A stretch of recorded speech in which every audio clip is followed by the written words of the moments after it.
welcome. This is Corey Angela. Welcome to the End of Slavery Summit. I'm here with Brandon Smith, a friend that I've known for several years, and we did some collaborations before, but I wanted to really get down and sit down and talk about a lot of important topics that are happening today, even today's worldly events. Brandon has a podcast, several podcasts, and several websites. I mean, he's been doing this stuff over many different years. He's a DJ, stand-up comic or a comedian, you say comic on your website, and podcast host, right? As I mentioned, his website is morelawsmoreproblems.com, shadowworked.com, and comedylol.com. He probably has other websites too. But Brandon, do you want to share a little bit about yourself and what has been on your mind lately that you think is really important for people to know as to why they're enslaved? Yeah, sure, Corey. Thank you for having me. I really appreciate it. Thank you for giving me this chance to talk about myself and what I figured out because I feel like I've put a lot of different stuff together. Now, a little background on me. I just turned 46 this year. So I was in the United States Marine Corps from the age 18 to 22, active duty. It was a little different though because it was the 90s, so there wasn't all these crazy wars going on. So I had a really good experience actually, and I saw a lot of things and I learned a lot of things. And I got out in 1998, and then 2001 happens. We all know, we don't have to say it, right? We all know the big thing that happened, and I wrote about this in my book also, and I talked about how I felt after that happened. I was angry and I felt like going to war, but it was shorter lived in me because I was already in the Marines. So like after a week, I was like, what am I thinking? I'm not going to re-enlist in the Marine Corps. You know, I feel like did the 4 years. I know what that's all about. Like, and then by 2003, there everybody's talking about early 2003. They're talking about invading Iraq, and I was very against that war actually. And that's really kind of what started my waking up process was that war because I was like, Osama bin Laden has nothing to do with Saddam Hussein because I'm one of these people who will dive deep into subjects, and I always loved history, so I just wanted to know as much as I could about that. And at the time, I still didn't realize that the thing that happened in 2001 wasn't what the media was telling us, you know? So I think that happened probably around 2006 or 7. I figured it out. I saw that movie Zeitgeist, which I'm sure some people who have been in this movement are familiar with. And it really blew my mind. But I was pretty much open to it right away. So, and the other thing that really blew my mind about that movie was they talk about 2001, but they also talk about religion and astrotheology and how Christianity looks like it could be just a template that was taken and used for slavery, what we're talking about today, right? So it was Mhm. another way to enslave minds. So I gathered after that that it was all BS. And I kind of fell into the agnostic mind view, I guess you could say. Mhm. And I stayed there and I was more focused on DJing. And then I got into stand up comedy and I was more focused on that stuff. So I didn't really care. I would talk about stuff with people, but it wasn't really in the front. And then what really brought it to the front was this thing that happened in Connecticut. I call it Handy Sook because, like, this is one if you talk about that school, like, people just lose it. But I got interested in that because I'm from Connecticut and I saw that a lot of my firearm rights were about to go away. So that's actually when I started my website, morelawsmoreproblems.com. And I even made t-shirts that said Constitution Blackout. It was like a picture of the Connecticut license plate, and on the plate it says Constitution State. So I just took a piece of electrical tape and put it over Constitution, and I was urging all my friends to do it. You know, I just had to do something, and I sold maybe like 8, 10 t-shirts, you know, nothing crazy, but people were digging it. And then after that, I started to write on a blog, and I started morelawsmoreproblems.com. And this is way before I got into ideas of like Mark Passio and natural law and stuff. This was just, I figured we didn't need any more laws. We had enough. And it wasn't even like I was a Republican or anything. So from there, I would write on that maybe a couple times a year, nothing crazy. And then I was doing stand up more. I got into podcasting, but it was still all about like the normie world. And then I started to get into, I guess you could say, spirituality and meditation, and I guess the new age. Really, I started to drift toward the new age, but I was really lucky to come across certain people like Ram Dass. I'm not sure if you're familiar. You might have heard. A lot of people have probably heard of him, He was a Harvard professor who was involved with Timothy Leary with the acid, like back in the 50s. They got kicked out of Harvard. And then there was this whole cultural movement. Well, he was big in the New Age movement, but if you actually listen to what he was saying, he would steer you right through it. One of his favorite things that he said actually was every method is a trap. And that always stuck in my brain there because he was really talking about any of these methods that you use to raise your consciousness. After a while, you can become entrapped in it, become like a dogma, like even meditation. And I know, like Mark Passio talks about this stuff. I look at these things now as tools, just like a hammer or a gun, it could be used to defend yourself, to build a house, or you can use it to enslave people. And I saw that's what was going on. And that's about the time. Well, I was into the New Age movement. And then also, on the other hand, I was into libertarianism and then like Murray Rothbard type stuff, like anarchy, but this, and then it all came together when I stumbled across Mark Passio because he Mm. kind of explained both to me, the flaws and the benefits of both of these ideas or whatever ideologies. And I was also following people like Michael Tessarion at the time. So I got heavily into symbolism, and I actually listened to every one of Mark Passio's podcasts. I went back from one, just like he said, and listened to every one. And let me tell you, it was like it's like a not an initiation, I could say. When you listen to all his shows after, it really is like an initiation into symbolism, the occult, and what all this stuff is. Um, and so I was in that. I went to go see Mark Passio at Anarchadelphia when he did the Teaching Natural Law seminar. I wasn't able to make it for the weekend because I had weddings I was DJing, but I went out for that Monday. So I met him, and I met another friend of mine, Joe, who was from Connecticut. We were in Philadelphia, and he was moving to California at the time. So we became friends. And the funny thing is, at 2021, I believe, his roommates in California gave him an ultimatum that he needed to take the experimental medical serum, that's what I call it, or he had to leave. So he just moved back to Connecticut, and we've reconnected since. So it's pretty cool. He actually works at my DJ company now. I got him a job there. So it's crazy how these things work out. But anyway, so 2020, though, I'm sure you can agree, that's really when everything changed. Mm. And when it first happened, to now, I could say that my worldview has shifted substantially, and it has a lot to do with where, a lot of people will talk about, do we live on a globe? Do we live on a flat plane? And there's this huge argument, right? And we did a show on my show on the Over Sharon show, which you could find at morelawsmoreproblems.com.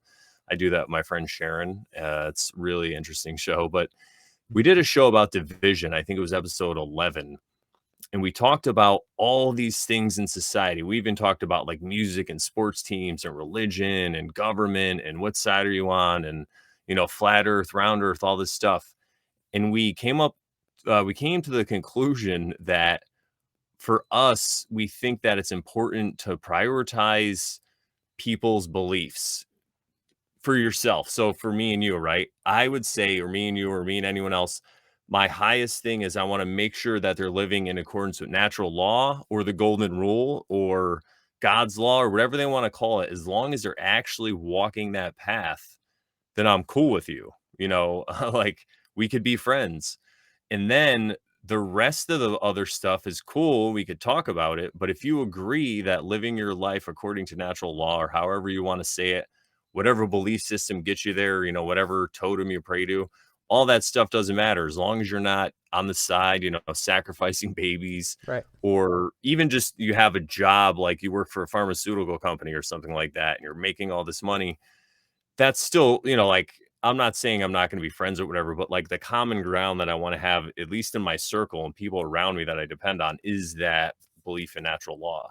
So we Mm. talked about flat earth and round earth and all this stuff because Sharon and I both looked extensively into both of these arguments. And we've come up with, we think that they're both a psyop. And the reason I say that is because both of them get you locked into materialism.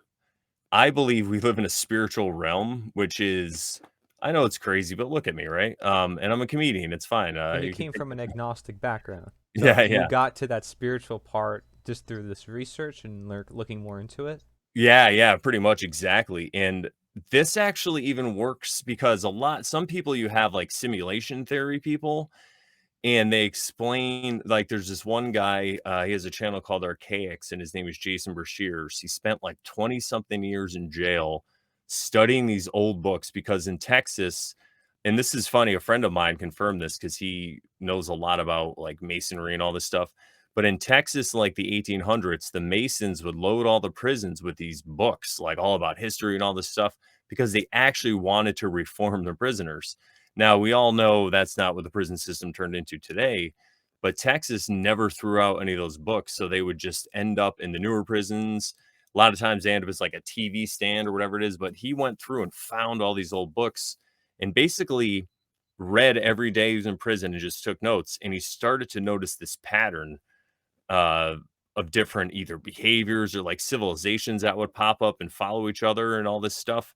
So his conclusion was that we live in some kind of simulation because of it. And it's hard for me to attack his facts and all this stuff that he has, like the history and the patterns that he found, because I actually agree with him. But the way that I explain it is I think we live in some type of spiritual realm we can't exactly explain. And the reason it might seem like a simulation is because those are the only words we can put to it. Our brain kind of works like a computer. Like a computer is a physical manifestation of our brain, really. It's something we create. So I think because of that, and if you think of the collective consciousness, the way that we're all plugged in and see people like me and you and people that are awake and see things, we always look at the general public or whatever, and we call them the sheeple and the sheep, and we think we're outside of them, but we're all humans. So we're all kind of connected to this collective consciousness that like Carl Jung, I can't even speak right now, and Freud and all these people talk about. So because of that, we're not outside it and we can't be observers, so it's hard for us to actually comment on what's going on. So the reason why I think because we'll look back in history and we'll say it's repeating itself and all this stuff, it's because all these people, but we don't actually put ourselves in it. We'll just look at the sheep or whatever. But I think what happens is human behavior, because of the way it is, especially now, because people are really wounded, and this is going to come right into slavery actually when I finish, because I think that's how you keep good slaves. There's this way to make sure that they're wounded emotionally, and then they're going to be a slave to their own terrible brain, their terrible master. They're going to be a slave to their own ego, really. And because of that, other people can come in and now be their slave master, just like you would see in normal society. Like most people just work and they're like debt slaves, really. But anyway, I'll finish up on the realm really quick. So what I think, I can't explain it is one thing, really. It's just a mystery. And that's something I learned from Michael Tessarion of just about mystery. It's like sometimes when you can't explain something, instead of trying to figure out all the time, you just accept that it's a mystery, and we can't really try to imagine the mind of God or creator or the all, or however you want to look at it, because we're just aspects of that, but we don't have that advanced knowledge. It's similar to the Bhagavad Gita when when Arjuna asked Krishna, the god, to see his true form, because Krishna at the time was just an avatar. So he showed him his true form, and he was, Arjuna is like, what is going on? Like he couldn't handle it. So I Hmm. think it's that same level of not being able to understand because we're finite beings or because we believe this. But so anyway, I think it's this realm that would act similar to a computer, the way a computer acts. And but the difference is, right, if it's a simulation and we're in a computer, if it's a round ball in the middle of space, if it's a flat plane with a dome, that's all materialism. And if you could get people to, and again, I don't care, what people, I'm just saying not you, but what I mean is like, I don't care if listen or whatever it is that, if you think we're on a globe, we could be. I'm just saying the amount of evidence that we're not is insane. Like it really is crazy. But I get it. Like all the worldviews, that's really not that important to me. But the one thing, and that's what I used to say, I was like, why does this even matter? That's why I really never looked into flat earth or simulation or any of that. I'm like, that doesn't matter because the behavior of people on this planet or in this plane or whatever is really what matters. And until that changes, nothing's going to change. But what I found is it could be a really big underlying fact because if you believe, or okay, if you have a person that goes with the mainstream, we're on a globe, we're in space, we're in the middle of nothing, it gives somebody a very insignificant feeling. Now, even if it is true and you're aware of this, you could change it and then it's fine. But a lot of people aren't aware of this. They think that they're way out a speck of dust in this universe. And that gives them the sense that there's no God or a No all or purpose. something or even a purpose, but there's nobody watching them and they can engage in all this crazy behavior.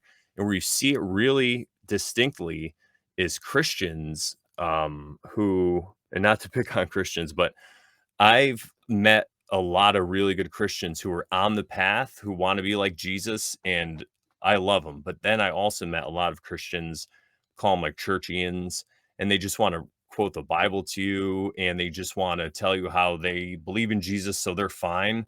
But then they're watching, they're watching porn or they're like doing all this other crazy stuff, and it's because deep down they don't believe there's a really a god or really somebody watching them. They kind of feel insignificant or like they can hide. So I Mm. think bringing it back to slavery, if you have an entire population of people with this materialistic mindset, same thing kind of like with a flat earth plane, or even if you think it's a simulation inside a computer, there's still this element of materialism involved. And materialism was really disproved. A lot of the philosophers in the 1800s, the good ones that you don't really hear about, they kind of demolished this whole idea of materialism and randomness. All this argument's already been like won, like destroyed. So um, and obviously people like us that believe in a higher power or whatever it is, or I'm not want to speak for you, but a lot of people that do already understand this concept. But when you can get an entire group of people to go along with this materialism, it's just kind of one more nail in the coffin. And again, like I said, I think this is some kind of experience that we're having that's meant to feel physical. I believe in this realm is really the only chance we get to express true free will. I kind of think that's why we're here. Because even if you look at it from a materialistic point of view, if you zoomed in on your hand with a microscope, you wouldn't see anything solid. You're just going to keep going down until you see atoms and electrons and all this energy, right? So that leads me to believe that we're technically energy, but we're in a state where our consciousness doesn't exactly recognize that. So we're looking at all this stuff and thinking it's real. And while we're here, we do have this chance to uh, experience really whatever we want, even if we want to go all down all the dark roads. And again, I don't agree with this. I don't think people should do it. But if they do, I think it's really not upon me to judge them for that. I mean, I'm not going to be friends with them. If one of these people comes at me with a weapon, they better watch out. You know what I mean? Like, I still believe in all that stuff, but I've learned to take my judgment away because I don't know what put them there. I don't know what they went through, all this stuff. So I can kind of have compassion for them and empathy, but not consent at the same time. So that's kind of what I've been writing about. But so that's what again, what I believe is some kind of energy, and we just can't quite explain it. Now, it does certainly look like we're on a globe, and this is the thing: if you seek and you shall find, right? And I believe sometimes that's a warning because if you look into either of these long enough, you can kind of validate. Right. Because even if you get through a lot of the NASA lies and all this stuff, in like they call every picture an image because they can't call it a picture because it's all Photoshop and they admit it. It's so crazy. But on the other side, if you're a flat earther, you can also so now they have a model. The sun is never really going down, it's going away, and it's an optical illusion. So they can explain that. But what they can't explain is there's sunlight on the bottom of the clouds. So it's like it's really one of these things that I believe is meant to divide people until because both sides think the other sides are, idiots basically for believing what they believe just on this one point, but they can agree on all this other stuff. It's really Yeah. kind of ingenious. That's why I I believe think it's a psyop. I think Sorry. the best thing, when it comes to any argument, whether it's in diet or religion or whatever, is that people have an open mind. Like when they're presenting arguments, be like, make your own mind up. Like I'm not here to convince you. I'm here to show what the ancients believed or what knowledge has always been here, this perspective that you aren't told. That's not to say that it is true. And just because it has a lot of evidence does not mean it's true, but it's to say that you should look at it, and if you can attain value in your own personal life from it, take that value from it. But don't just make the whole idea that value itself. Take the value from it, take the value from the other side too. Understand its time and place, as I would call it, because everything has a time and place in this world, otherwise it wouldn't exist. Frankly, that's my perspective of it. But again, I want people to make up their own mind with this. When you talk about spiritual concepts, and I don't know if you were still going to continue with that, but there were so many things that you mentioned, and so I just figured I would jump in here.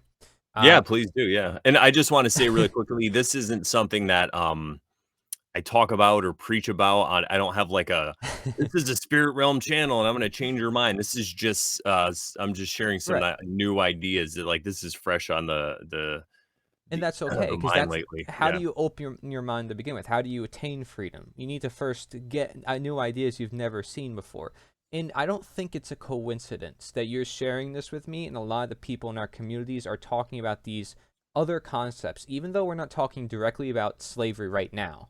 It still ties in because Oh yeah. if I look back at the 1800s and saw what the abolitionists were writing about, more than half of them, if not all of them, were spiritual in some regard and had a very strong spiritual foundation. Whether it was in a religion or not, many of them came from all different backgrounds.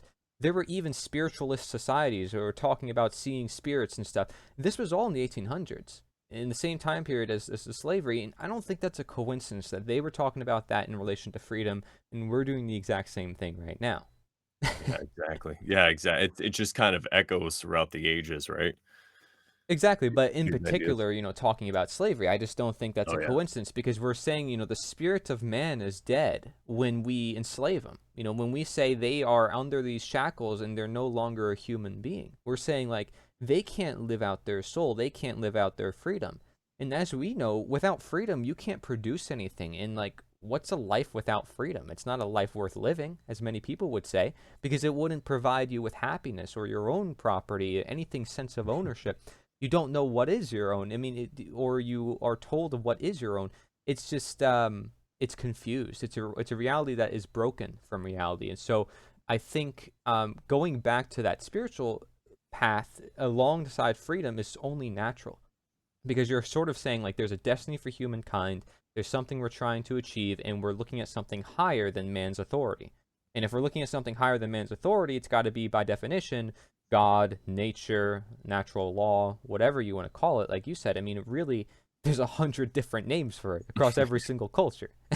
you know, I just it's not a coincidence. And then to look at each one of those cultures and then saying the same exact stuff, like about the golden rule, like Yeah. almost all of them are like do not harm, do not harm, do not harm, do not steal, be honest, do not commit adultery, and all sorts of things like do not lie, and they all just tie into the same understanding as to like this is reality and this is not. If you go against reality, well, there might be problems, and that's why you should understand reality and follow some sense of principles, have some sort of grounding guidance as to what you should do and not do in this life. Because if you don't have that guidance, are you really in control of your own life? You lack control because you don't have Yeah, guidance. exactly. So, so I don't Yeah. know what your thoughts are about that, but No, I was gonna say go I ahead. really yeah, no, I love that, and I also think because this is kinda what happened to me. I remember younger when I was a Christian, and a lot of times I was just living according to the golden rule because I was afraid I was gonna go to hell. And then later, even when I came across natural law in the beginning, I think I was still doing it more from a place because I was worried about karma. Like I was doing good things because I was worried that bad things might happen to me, right? And I think now, and this is something I'm writing about, I think that position is incorrect too, because I'm still coming from a place of fear.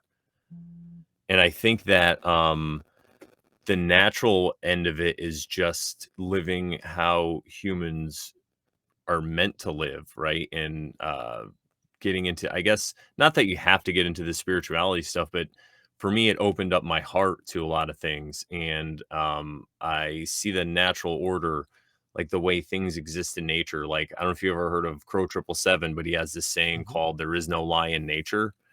And I love it because it's so true, and um, starting to align my behaviors with that, just in my own life, I could tell you it's just had phenomenal results. And I think that sometimes people in this movement could make that mistake. I'm not saying everybody does, but I think that the spiritual aspect is important because when you feel like you have a purpose and you feel like things are starting to line up for you, it helps really with a lot of this depression because outwardly it looks like we're in complete total slavery here, right? It looks like this is the worst time ever.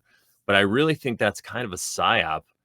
It is, on one hand, you could say it's terrible, but there's so many avenues of opportunity, with the internet, with just doing your own, like having donation based stuff. And Hmm. with the legal ideas, there's so many ways you can do it and actually get away with it according to the government, so they're not gonna come give you a hard time? So, I think that is also important too, because like you said, if you're not here to have a purpose and, have a good time, then you basically are a slave. No matter how much you know about these concepts, internally, if you're a slave, and like I said, really alls that means is you're a slave to your own negative self-talk, like what's going on like when you're alone, are you just really hard on yourself? If you try something like me and you have these shows, but I'm sure other people have tried and they hate the sound of their voice and like, oh, that's terrible, no one's going to like it, and they just kind of give up because of that. Now, Yeah. if that's the kind of, and that's where I was in the beginning of this, trust me, this a lot of this stuff happens to the best of us. But the key is to overcome it. And then once you can, you really can live free, even though we're in a time of peak debt slavery, you still can live as a free being the way that you're supposed to. And the way I look at it is like I'm kind of like a superhero, right? Not that I'm going to save the world or anything, or maybe a secret agent because I know this stuff and I know I could still have a fun life. Like I could sort myself in ways that I enjoy. And I really think those opportunities are out there right now for people. So that's, one thing I've been trying to spread in this community a lot, really, because if we're going to do this type of work and we're going to study these ideas, we might as well have a good time and even commend ourselves, kind of give yourself a pat on the back because a lot of people don't want to do this work, or just even the self work that it takes to be able to do this kind of stuff or live a free life, like to look inside and look at your feelings and start to be okay with them. I was actually writing about this today where a lot of times anger is going to come up, but we have to realize that there's nothing wrong with the anger. It's like a messenger, right? It's there to tell us something. And I wrote this today. I said, if you were a king and a messenger came in to tell you about an enemy army that's coming towards you, what would a good great king do? Would he kill that messenger? You know what I'm saying? Or would he include that messenger, which would be anger, in the plans to retaliate? No, he would dismiss the messenger, thank him for his service, and then formulate a plan to deal with the army, that's coming, or whatever the problem is. So in that way, I use it as a metaphor for kind of welcoming in whatever feeling comes in and thank it for what it's doing. It's giving you a message, and then from there you can move on with it and you can let it go. You don't have to be obsessed, because this is something I was working on, my anger, because I would find myself judging people, and I was working on that, so I would get mad that I was doing that, so it was like this downward spiral. But then I came across a friend of mine who was telling me, like, just be easier on yourself. It's like you're doing this work. And then I started to kind of embody that message and now just try to share it with people, because I feel like a lot of people need to hear this. If you're into this stuff, congratulate yourself, go easy. You're working on yourself. It's really hard work that not a lot of people in the society are choosing to do. So, Yeah. you know. Yeah. Well, What do you think? let's say, we are to talk to this person who is maybe new to a lot of spiritual concepts or new to a lot of the concepts we're talking about as a whole. Like, we're saying, about the government and statism and these things being really important to look at in this summit. From a spiritual point of view, where does the government stand? Is it ever a spiritual mechanism? Can it ever be used for the spiritual progress of humanity? Um, I want to get your view on that. Is government inherently a spiritual death, or is it something that could be used for benefit? Because so many people think, oh, it can be limited, it can help protect our rights, and all Yeah. these things. I love that question. Now, I'm gonna say that I think the government is basically they're just playing a role. If you want to look at it spiritually, it's because a lot of people right now don't want to take personal responsibility for uh teaching their kids, for having kids, for all these different things, for speeding down the street. Like you and I, we want to live by the golden rule and natural law, and we know all this stuff. But like sometimes I speed, but do you fly through like a neighborhood where there's like kids and like is your driving not reflecting natural law? All this stuff, because if it is, that's why the government's there, because there has to be, when people aren't acting in accordance with natural law, right? And when they're kind of getting away with stuff and doing stuff or whatever, there's always going to be this force there that regulates that stuff and that also provides the escapism. So they're going to provide like all the drugs, the porn, the booze, all this stuff. And the way that I feel the government comes in is because they're regulating all that stuff. They're making taxes on that. So that's kind of how they're allowed to really exist in the spiritual way. Now, I don't think it's something that if the humans ever elevated their consciousness enough to not need a government, I feel like it would just kind of go away on its own, really. But I don't think it could ever really be used in a positive way. The only positive way I see is that they're actually providing a service, because if it wasn't for the government, I feel like there would just be warlords in place. I think, or like organized crime. I feel like government is just like a warlord or an organized crime syndication, or whatever. It's just they have a better PR department, really, is what it is. They have this Well, yeah, idea. people perceive them differently. They see them Yeah, as yeah, moral and actually legitimate. So exactly. it's totally different from like the average mafia or criminal. Exactly, but they operate in a similar way. It's just the government has more of a smile and they're just a little neater at the end of the day, but they still do. I mean, people get killed by the police wrongfully, all this crazy stuff happens. And so it still operates like a form of organized control. But again, I feel like that's just the other side of people who uh choose to live this way that's not in accordance with nature. I could just even say it that way. You could simply put it, if you don't want to live in accordance with nature, and I don't mean like that you have to live in the woods and just, whatever. What I mean is like as a natural being should live with a moral set and all this stuff. So I think that yeah, with the spirituality of it, couldn't see it ever being used in a positive way. It always just seems to be like the um the darkness that's real, the reflection of what's going on. If you think about it this way, like what Mark Passio says is that you shouldn't have people in jail. You should let everybody out of jail and put them back into the society, because the society is what created it. And it's that same idea, because the people around that person don't want to deal with them. They don't want to step up and fix the problem. And I'm not saying like they should kill them or anything, but they don't want to help them get help or whatever it is. Or they allow these children to raise up in an environment that's going to cause these crazy criminals. As long as they don't want to fix it and they just want to ignore it and they just want to go make money and buy cars and do all this stuff, that's going to happen. And then the people are going to scream and cry for somebody to come in and take care of it for them. Yeah. So that's And why we need would you say like we need a moral education, a mass, amount of understanding? I mean, we can yeah, get to that talking yeah, about yeah. action. I think it just really requires an elevation in consciousness. And I kind of think that's what's happening slowly but surely. There's this book called The Law of One that explains it pretty well. And again, you don't have to believe that or not, but just to use it as an allegory, I feel like there's a larger amount of people in society that are going to kind of elevate.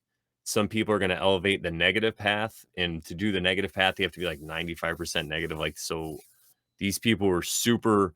It's kind of like Star Wars. You know, you have one Sith master, and then it's like you have to be the worst of the worst, and there's only two of them or whatever, right? So, but and I feel like the rest of the people that don't make it are going to somehow recycle back in and just end up in different positions and then kind of have to either live another life where they learn all these lessons. I think that's why a lot of these controllers, these quote unquote controllers, are obsessed with living forever and not wanting to die. Cause I think they know that like, they're it's gonna probably not be the best and they have this physical power, so they're excited. But yeah, so um I think that's kind of where it is. So I believe as we learn our lessons and as our consciousness expands, we're going to need less and less of it. And I think the way it'll probably manifest, if I had to guess, is smaller pockets of places that it just kind of goes away. And then you're going to have like big cities. I think in cities, if you're going to continue to have these giant cities with all these people on top of themselves, on top of each other, I mean, I think that's where it's going to exist more. And it kind of is even like that. If you move out to like the middle of nowhere in Idaho, you're not really harassed by the government as much as you are like if you live in New York City, you know? Right. So I think it's gonna kind of continue along that cycle. And I mean, who knows? Maybe one day it'll just disappear altogether. You never know. Yeah. Well, if the people in the countryside who are close to that get this knowledge, it is very possible they can go to the full extent of living in accordance to nature. I mean, quite literally, they are more attached to it. And the city people are obviously not. That's not to say that the city people are worse or that, they can't get better. I think what would happen, we see through the test of history, is people leave the cities. They've realized it's too complicated. There's too many people. They were there just for their job, their material things, like you said, the material world that gets to them. And naturally, where do people go to vacation anyways? They go away from the country, from the city. They go to the country. They go to the most serene spot. People know instinctively and deep down inside. And as things happen, like 9/11, for example, people will leave the city and go to the country. And that's what happened in my area. Tons of New Yorkers just started flooding Pennsylvania and other places because they saw what happened. So that type devastations like that are going to show like this is the problem with having too many people in one spot, especially when nobody knows what's going on because there's too much going on. So these I think are just a test of time. And slavery is that thing itself. So like if we were to put ourselves back in the 1800s and we were to look at chattel slavery, and here are some people who are chained up in balls and chains, saying like, hey, you need to go to work on this plantation, pick this labor and you don't get pay, or if we decide how much pay you get, and you can maybe work for your freedoms. Back in the day they would say the slave can actually become free, but that means they still require permission, and there were still a lot of mechanisms in place. But if we were to look at that, I mean, we see there's a mechanism in place where the slave wants to be a slave, and the slave master believes like, yeah, they're meant to be a slave master. There's these beliefs that are creating that condition. And over time, as the slave realizes, wait, I'm just like this guy. Why is he special than me? As I learn to read and write, as people give me more knowledge, as people even maybe give me the ability to self-defense, the slave realizes like, wait, there's no reason why I can't be free. I'm just like this guy if I was given the ability to. But most people aren't given the opportunity. So like if we're looking at like freedom, well, I bet most people would choose to be in their own community, choose to be with potlucks and all this stuff. They just feel like, oh, I can't really do that. Oh, well, I'm too busy with this or that. Oh, I'm doing my job. Well, I think it's a matter of getting people together and making that happen, like you said. I think slowly but surely it can happen. And for people to say, well, it's never going to happen, and well, we should just succumb to our fate, I think that's an issue, right? I mean, because we can look at the Tao Te Ching and a lot of these ancient books you talked about where it says, let's not do anything. Let's sit back, let's relax, basically. Or, not necessarily do nothing, because I think people sometimes misinterpret it. But people might get the interpretation of those books and say, well, I should just go with the flow and just let things happen. But does that mean they should let themselves become oppressed? I mean, what are your thoughts about that? I mean, these books that say, we should have inaction, what about the time for action? Is there a time and place for that inaction and action where people just have to understand, like, hey, now this is when I can free myself? Or should people really start taking the action now, instead of going with the flow? Yeah. No, I hear you. I like that question because it brings to mind, and this whole conversation actually brings to mind a quote from the Tao. I can't remember what verse it is, but it basically says, "Do you want to change the world? I don't think it can be done. The world is sacred. If you tamper with it, you'll ruin it." And it kind of now you could look at it in New Age sense. In this, the Tao, the Bible, all these religious texts, the Bhagavad Gita, I view them as tools. Just like I said before, a hammer or a gun, you can use it to enslave people. You can use it to let people justify their wrong behavior that's not in accordance with nature, or you can use it as a tool instead of a weapon.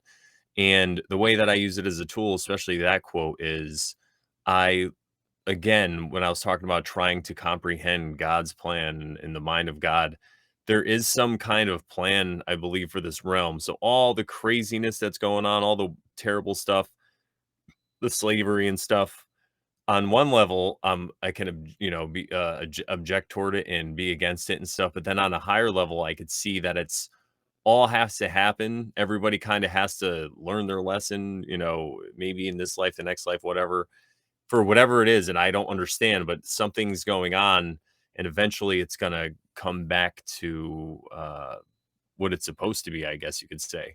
So I have this faith in that, and that allows me to not be a victim, which I think is really important because if you view yourself as a victim, you are basically a slave because most problems I've found in our lives, we actually create without even knowing it, just through our own behavior when we're not aware of like natural law and stuff, right? You're just going around and you're looking out for yourself and you don't realize Mhm. why these bad things keep happening to you. So you're But like I going with found, the flow unconsciously. Sorry to yeah, go back to my exactly. question. Yeah. Yeah, exactly. Right. And so I think that when that's happening and then you figure it out and you start to line your behaviors with natural law, a lot of different synchronicities actually happen for you in a good way, though. People come into your life when you need them, certain either teachings or whatever. Sometimes it's money. I can't even explain all the crazy stuff that's happened to me like this, right?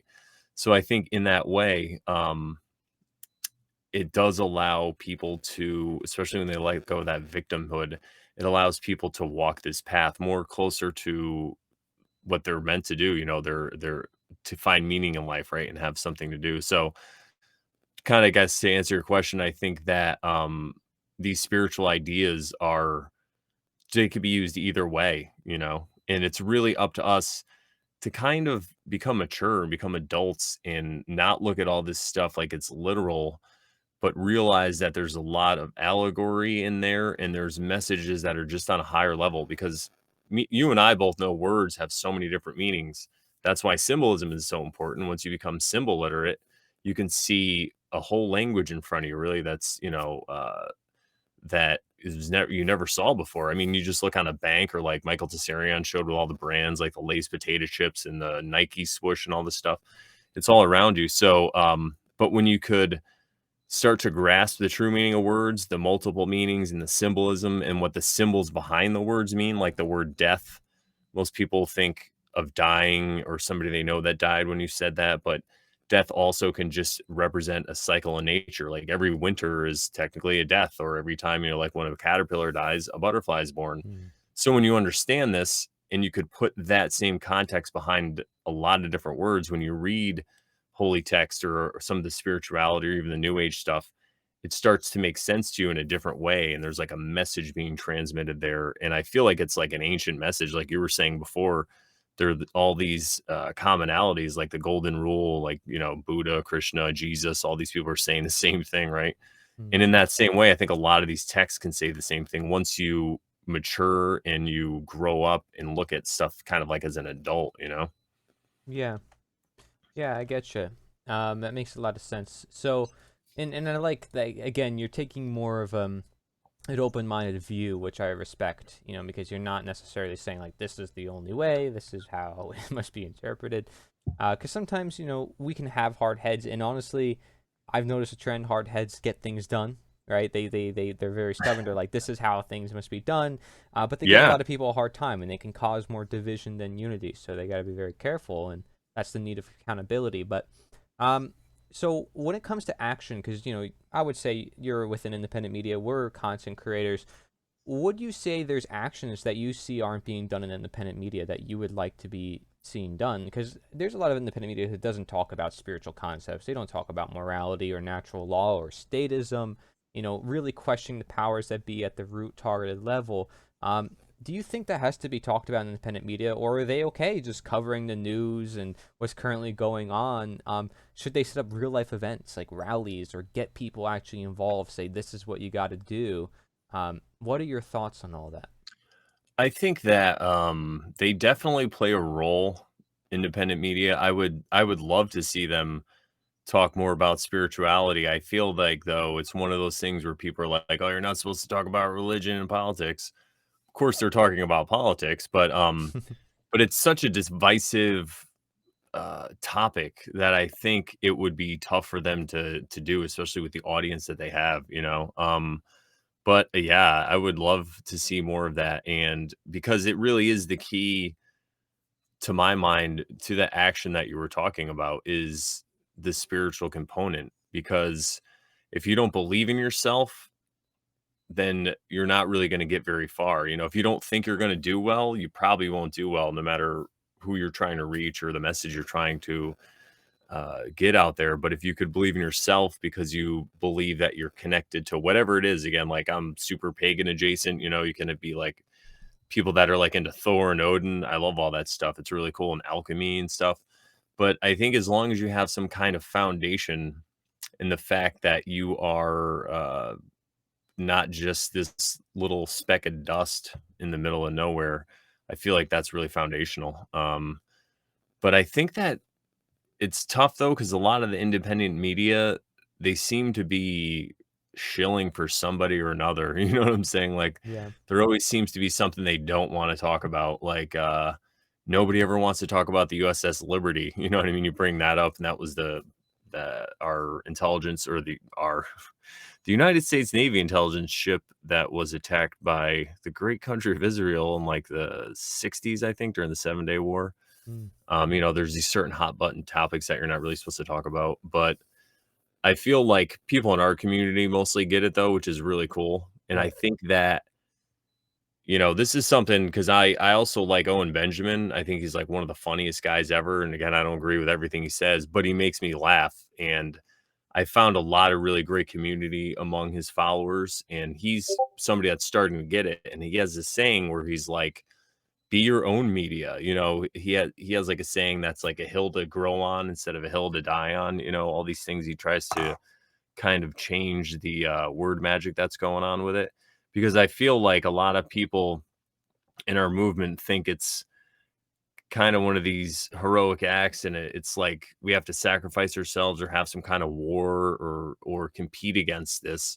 Where I think if you come at it from an ideas standpoint, and I guess even spirituality, it really is just about building your own thing. Because if you go off and build your own or create something that's your own, I feel people are going to see you, and then you're going to become like this beacon of light, like an example to everyone around you. And they're like, wow, if Brandon can do it, then I could probably do it. And so it's going to pull people away, and then eventually it'll just crumble. I don't even think like a revolution is anything like that is necessary. I feel like anytime a revolution, especially if you look back at all the revolutions throughout our history, there's always elements where it's co-opted, and then soon after it always kind of gets co-opted by the same people who want to run the slavery in the world. So, and it's amazing how it happens, like through the Masons or all Right. these different things that they have going on. And I'm not even saying all Freemasons are bad, I'm just saying it was one tool that was used back in the day. But yeah, so I guess that's how I feel about that. It's more about building your own and getting people that we know that are into this stuff to if they feel called to do it, I don't think it's for everybody, but if you feel called to do it, to do it. I mean, you can even create artwork. You could, I know a lot of people that are involved in uh, just like supplements like CBD or different like reishi and lion's mane mushrooms and different tinctures and all this stuff. And they're helping people in the health way, or even different foods that they're growing and selling and stuff like that. So I think it really is a community effort. There's going to be all kinds of people needed to do this stuff. And I feel like just start doing what you love to do. That's going to help people, I guess, or at least not harm people. And I Yeah. feel like that's how it's gonna kinda happen. Well, we know the action in the world that we create is reflective to our thoughts, right? So if we were to look at our mindsets, you said, well, sort of you kind of naturally would get there and the systems would naturally sort of just fall apart as more people understand this. Well, think about our own experiences with how, like, for example, you and I have gotten past this belief system we call statism. That is something where we naturally sort of ran into and we're like, wait, now our own belief system just doesn't really make sense. Like we had to confront our previous beliefs of left versus right or whatever political division we were in and to say, well, wait, that doesn't make any sense anymore. Looking at my own morals, looking inside myself, I recognize this doesn't even make any sense anymore. So like you sort of do that within yourself, it would make sense that would happen within the world. Right. So like what was your experience? Like how long were you like a statist if you had to like put a number of years on it? And like how did you get out of that in particular? You said you mentioned like Murray Rothbard and a bunch of people that you studied in the anarchist field. Were there any particular influences or things that really brought you to that information?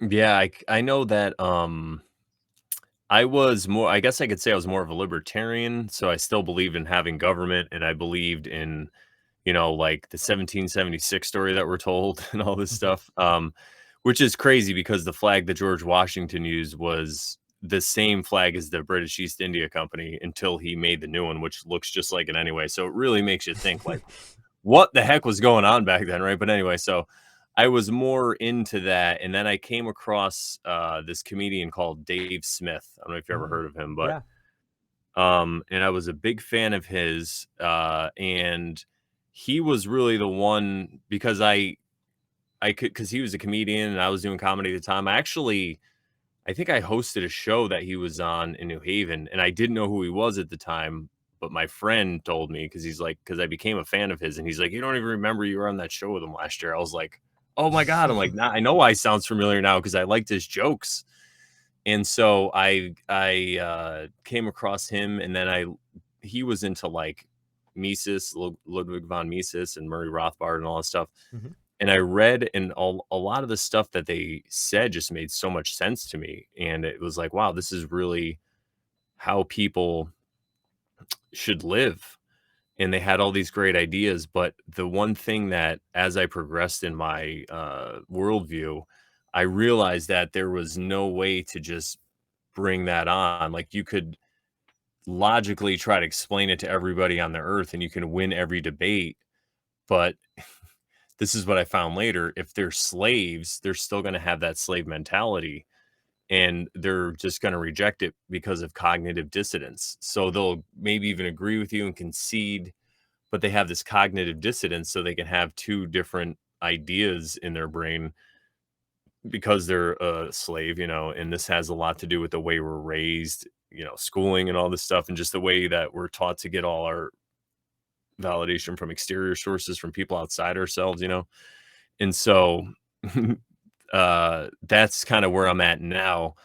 But I think they are really geniuses though, because they were intellectuals and they were looking into all this stuff and kind of using a logic to deduce it all. And it really made make sense. But I don't think it's a way to spread it to the entire world because not everybody is into that stuff, unfortunately. Or like I said, they're just, I feel like whatever's causing them, if you can get to the root cause, and this isn't really even something you could do for somebody else if they don't want you to. That's the problem. I mean, you could try to help people, but it's just like a drug addict. Sometimes they just don't want to get better. They'd rather just keep going down the path that they're on, or an alcoholic or whatever. They just don't want help. They can go to rehab 100 times. So, but to fix it though, I feel like if somebody wanted to fix it in themselves or they started to, it's really the root cause of it is that mindset that I was talking about and the negative self-talk and being an internal slave. And really, like you said, you kind of have to just start to admit, and even just like Mark Passio used to say all the time, I was wrong. I was wrong. I had to say this Mm. so many times. And that's what people really need to start admitting to themselves, that they are wrong. And yeah, that they're not in control, because that's really, everybody feels like they're in control of their life, but it's like, I got news for you, like Yeah. Are you're not you in control. are you You might related? be an in control person, but you're that bus is coming, and like, yeah, we never know what's gonna happen, so Right, you do the best you can, right? But yeah. Those are the people specifically that got me into that though. Yeah. okay, that's cool. Are you related to Dave Smith because you have the same last name? No, that would be cool. Not that I know of. Yeah, who knows? Maybe you are, but we probably all are. Let's be honest. You Yeah, talked yeah, about that yeah, before. Um, exactly. yeah, you mentioned something before. I forgot what I was going to talk about, but um, yeah, you mentioned a lot of great points, and I'm glad to see that you sort of like connected with all these different ideas, and that's allowed you to have more of like an open-minded worldview because you looked at this group of people and that group of people, and that's sort of what I'm doing too. I encourage anybody listening out there. You may like one or two speakers. You might like, one speaker in particular. You might like how somebody does their stuff, their content.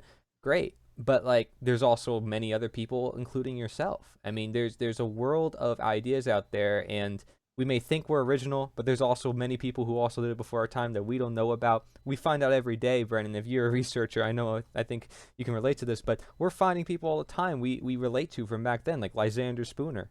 Like who knew Yeah. this guy would make such an impact today with all his writings that are so true and relevant to this day, and Oh even yeah. like this 19-year-old guy, Etienne de la Bourse, from France, who wrote a discourse on voluntary servitude. I mean, that is now shared worldwide too, as a very commonly distributed pamphlet going over this belief system called statism. And he wrote that in the 1500s. I mean, the 16th century. It's incredible. I consider him like the first person who really started to get a lot of this.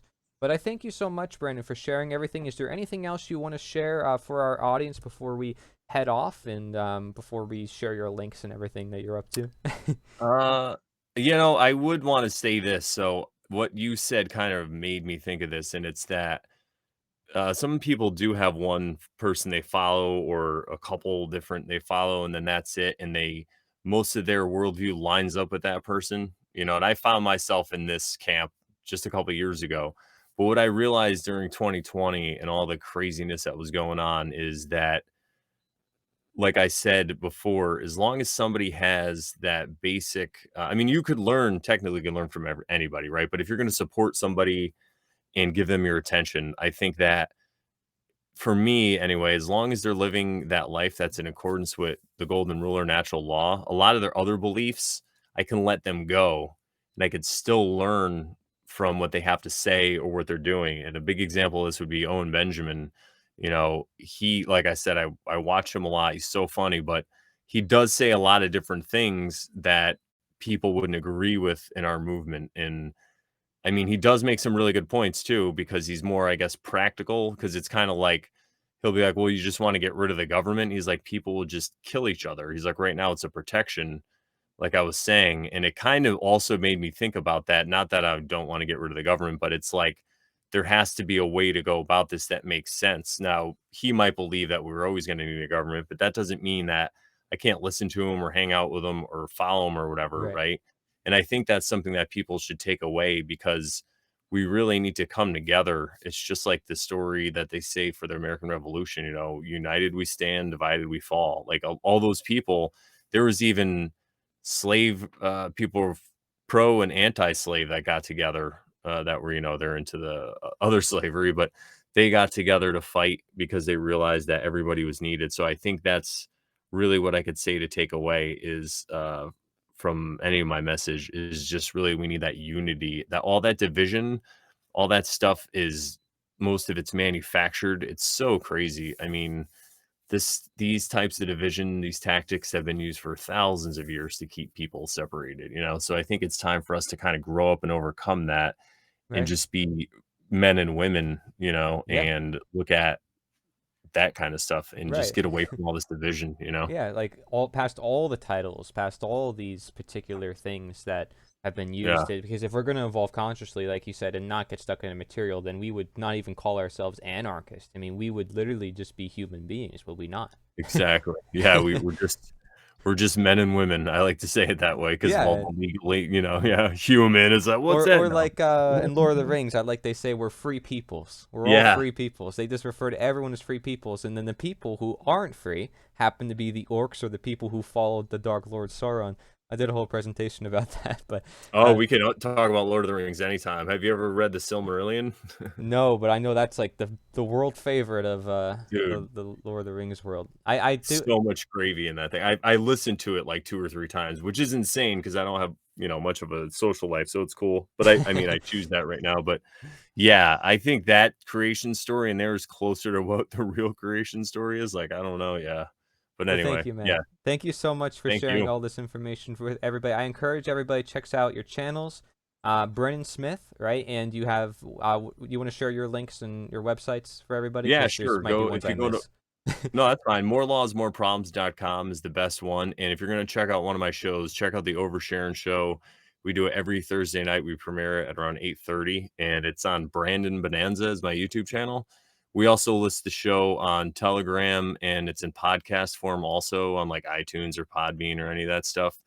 But yeah, check it out because it's we talk about a lot of this stuff and we're always really asking questions though. We're not making claims. I think that's really important because we don't know for sure. Like we don't know what happens after we die. We can think about it, but we're always asking questions and we come at it in a fun way because I'm a comedian, so I'm always making silly jokes. So Awesome, man.